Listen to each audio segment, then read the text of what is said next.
here you have the most leverage, which is really the secret to building speed in this etude.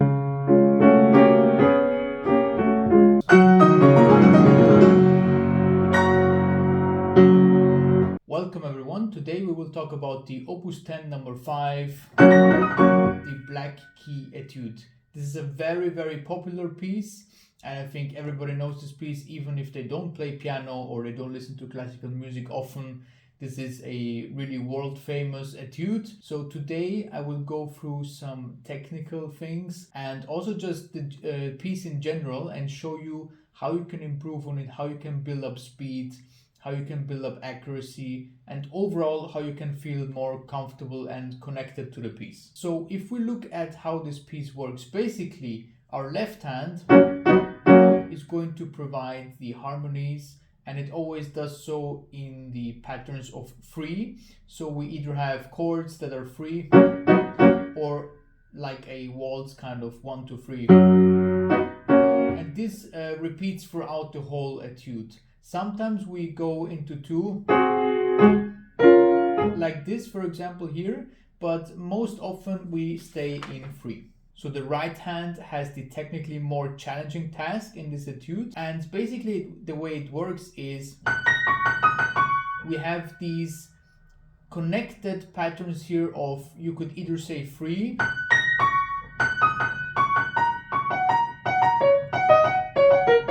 or they're just the same 2 repeating groups, namely it would be the first bar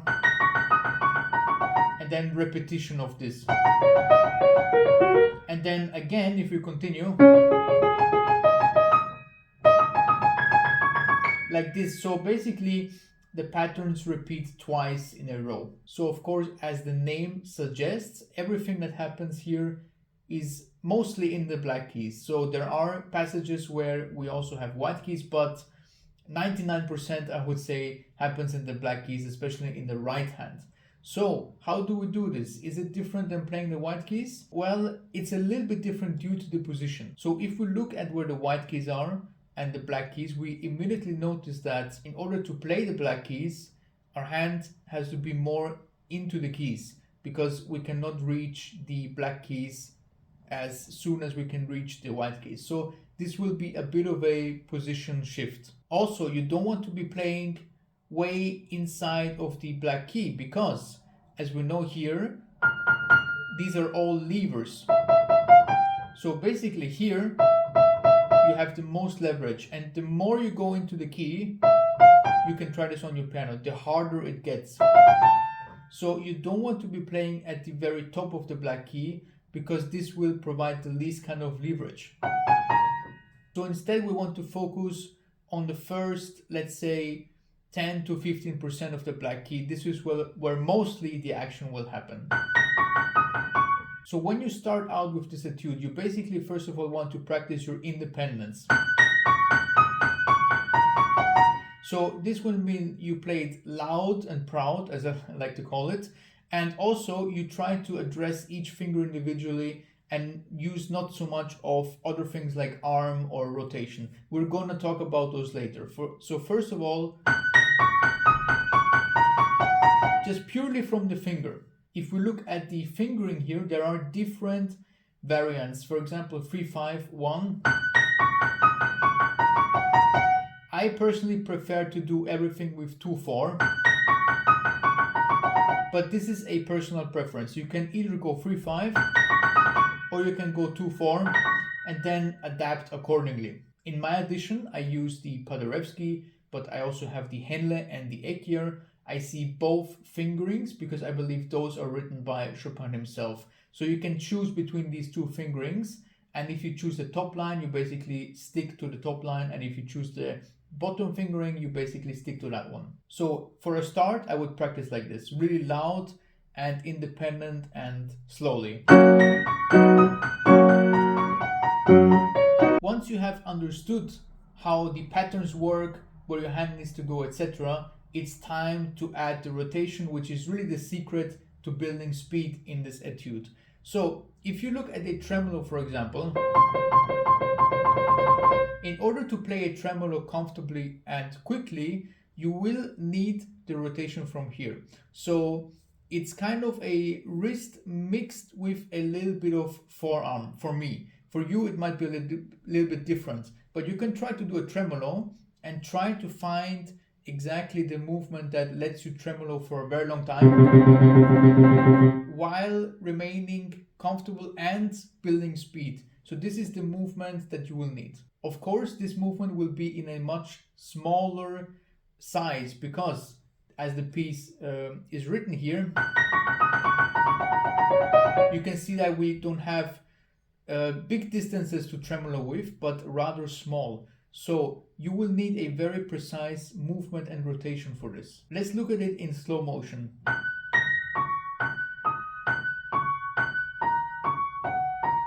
This is sort of what it feels like in slow motion.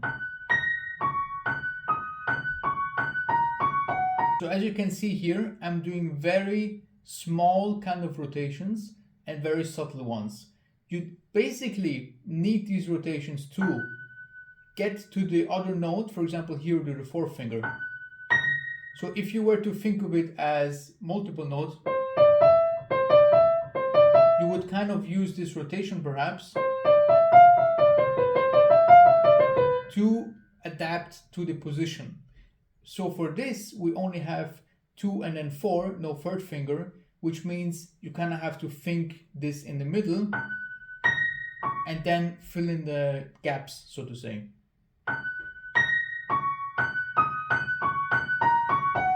Of course, as you add the tempo, it's going to become more subtle. So it's going to be a subtle rotation, but this is really the key to this etude. And this is also one of the keys, for example, to 2511, the winter wind, where you also have small rotations that are going to keep you going. And many other etudes too, where you have left hand doing something like this. It's going to be this subtle rotation where you need to find the sweet spot to go for a very long time and precise and quickly. Of course, exercises are as follows. You can do, for example, this is what I like to do, or the other way around, and many different patterns and permutations of this. Kind of have a routine where you just loop 2 bars, for example, or 4 bars, and you keep going and the metronome becomes quicker and quicker until you reach your desired tempo. The next section here starts from bar 17. And it is also similar in this, but we have a bit of a different element here, which is the closer notes together. So you don't want to do that much rotation, for example, for bar 17, the first 3 notes, because they're right next to each other. If it was something like this, then you might add rotation very subtly, but for this case here, it's only 1 note right next to each other. So you don't need rotation. You can use the rotation a bit for the tremolos, for the octaves basically. Again, for here, there are different fingerings you can use. I like to do 1, 3, 2. This will depend on your hand size and how comfortable you are. For me, it's very comfortable to do 1, 3. If you look at bar 37, this also raises a new topic, which is how to position the fingers. So for me, I like to have the fingers a bit more flat, because this way I get more area. And for me, the problem is a little bit that my fingers are a bit on the thin side, so they might slip between. So what I do is I like to position them a bit more sideways, for example. So I have more surface area which I can touch the key with. So this is also something you can consider depending on the thickness of your fingers. Starting from 41, it's really about the left hand.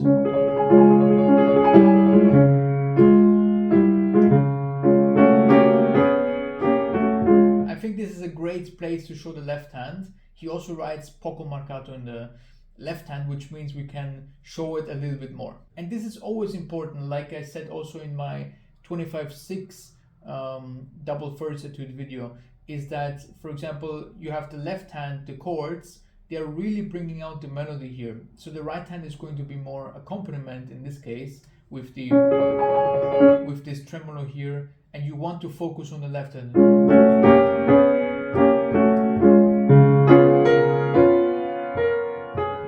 And so on. So you will work on the rest of the etude in a similar way until you arrive, for example, at bar 78, 79. Here we have a new element. And again, I would recommend that you take a little bit of air for these. This will help you with multiple things. First of all, the accent. And second of all, you can transfer that energy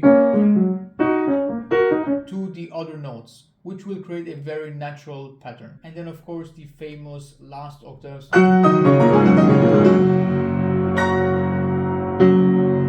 For these octaves, I can recommend that you try to transfer your weight. So first of all, use your weight and transfer the energy from one octave to the next. It's going to feel a bit like a bouncing sensation.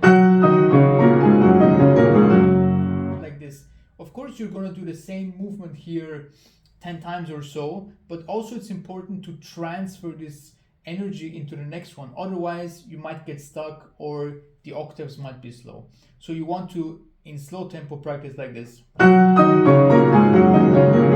almost feels like you're dragging along your weight and your arm right until the end. Thanks for watching. You can check out my website. I give lessons one-on-one on Zoom. Otherwise, subscribe for more content, and I'll see you in the next video.